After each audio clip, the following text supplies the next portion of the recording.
C.O.T wacha family mwana wa kingi masumuda tena ndakazvitaura ndakazvireva iwe tukwe mukosi mwana wa kingi kuti chingatadzisa kuti inini ndirire kuti chingatadzisa kuti isusu tirire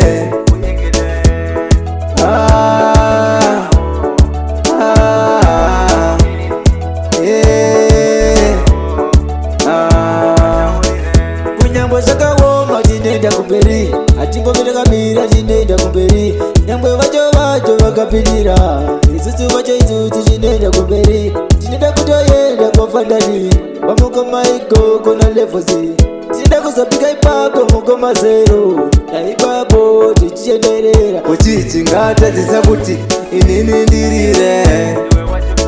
kuti chingatadzisa kuti isusu tirire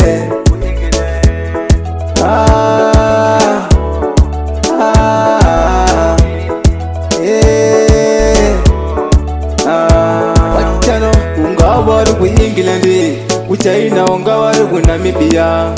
yedzonda ndindakakata ngesangomba tasunza kane hakata watano wachasara vakati rakata sezvakata takwidza makata nosa kuna kutitira dzungu iri ngoma ndereva neshungu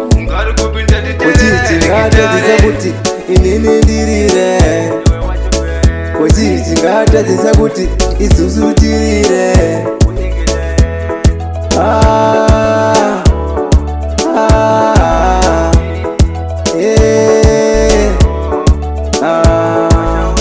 kana ndiri seni ndicharira kwese ndichangopisa hembe ipapo ndiri pasechi ndinongosimbisa ipapo mukoma fandani ndichandingopika ipapo mukoma zero mukoma levosi ipapo pasechi kana zviri zvorijimuwa ndine misteki kana zviri zvenyama ipapo ni pesteki kuti fatso harisiro zita rangu nengota misteki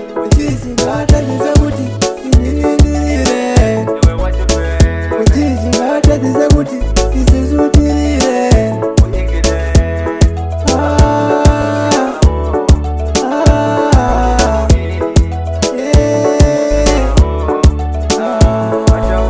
ungava vari kuEngland kuChina ungava vari kuNamibia